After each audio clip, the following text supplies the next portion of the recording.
Alright guys, what's going on? It's the next day and we're gonna land this bird. So yeah, let's just get right into it and start slamming this bitch in there.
Alright, now as you guys saw, I got the JZ in. This isn't bolted in, this is literally just sitting here like this. What I did just off camera was I put the trans mount on. When I jack it back up in the air, I'll show you guys that. The only reason, like, I have to do that before I can remove the hoist from the actual engine, or else the trans wants to hit the ground. Not a good time. So yeah, that's done. Now, as you see, I have my clutch line I need to do. I have to hook up my ECU. My fuse box wiring's already done because it was done before I put it in. For instance, like,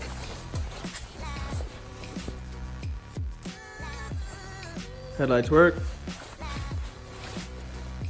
Alright. So, yeah. Successful. Fuse box works. That's a good thing. So, yeah. What I also need to do is do the, let's turn on the light here. There we go. So I need to finish off my fuel return. It's this line right here. And I went to the scrapyard and grabbed one of those connectors for that. My buddy actually owns scrapyard, so it was kind of sick because I was able to get this little connector. That's what I need. And the retaining clip. But I also scored a little something else.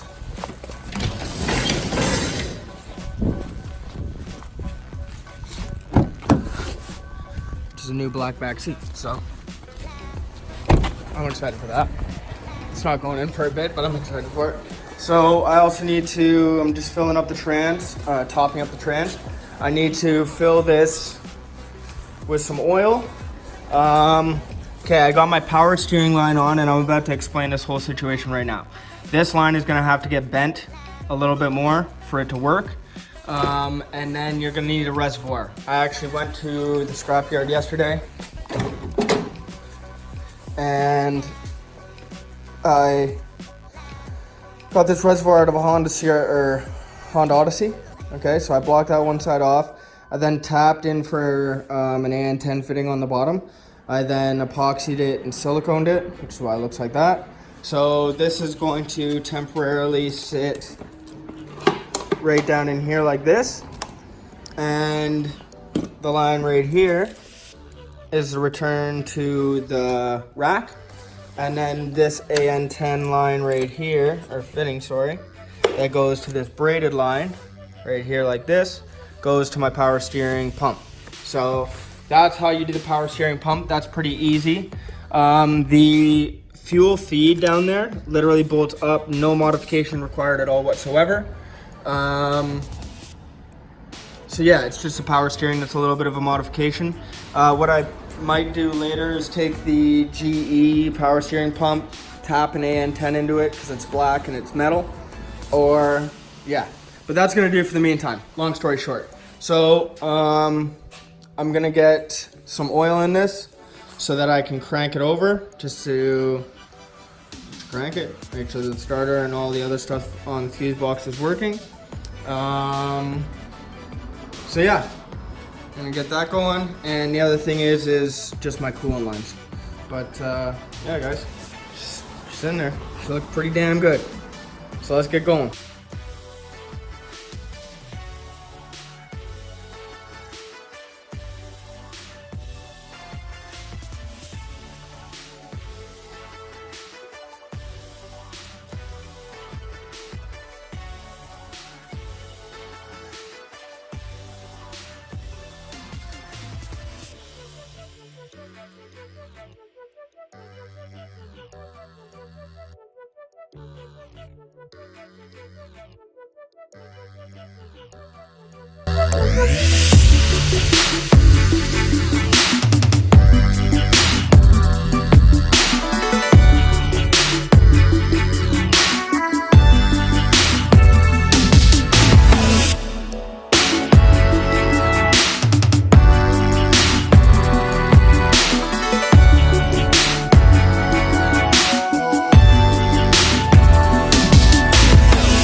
Well, she works.